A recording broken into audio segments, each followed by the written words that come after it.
Voici ce que vous devrez retenir. Comment calculer les rapports de longueur et la rédaction des exemples. La réciproque du théorème de Thalès sert à démontrer que les droites sont parallèles. Pour utiliser cette réciproque, ça se passe dans un triangle, ici ABC, avec deux points M et N qui sont sur les segments AB et AC. Voici le théorème. Si les points ABM et ACN sont alignés dans le même ordre, et si les quotients AM sur AB et AN sur AC sont égaux, alors les droites MN et BC sont parallèles. Donc dans le même ordre, sur cette figure, on a dit A, B et M, et dans le même ordre que A, C et N, donc on a fait O bas milieu et O bas milieu. On aurait pu dire aussi AMB et ANC, donc on a fait du haut vers le bas, ou alors BMA et CNA sont alignés dans le même ordre, on aurait fait du bas vers le haut. La réciproque du théorème de Thalès fonctionne aussi en configuration papillon, comme pour le théorème de Thalès.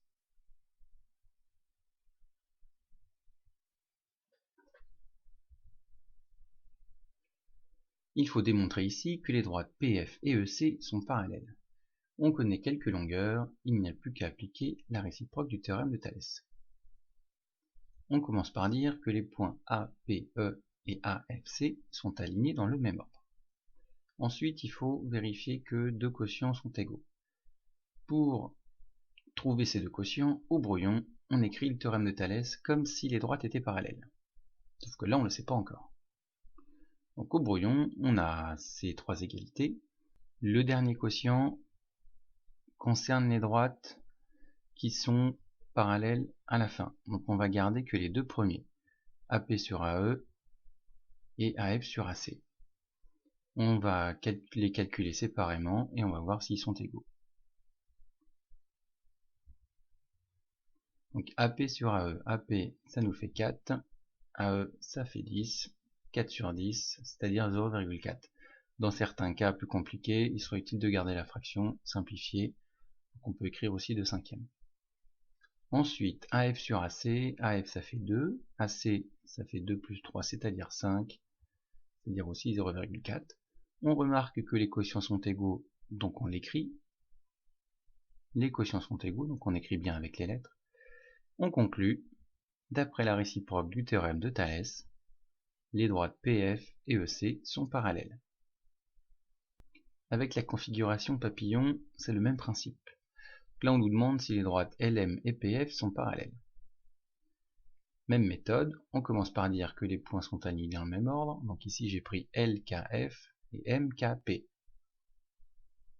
Ensuite, je dois calculer deux quotients de longueur. Pour les trouver, j'écris au brouillon le théorème de Thalès comme si les droites étaient parallèles.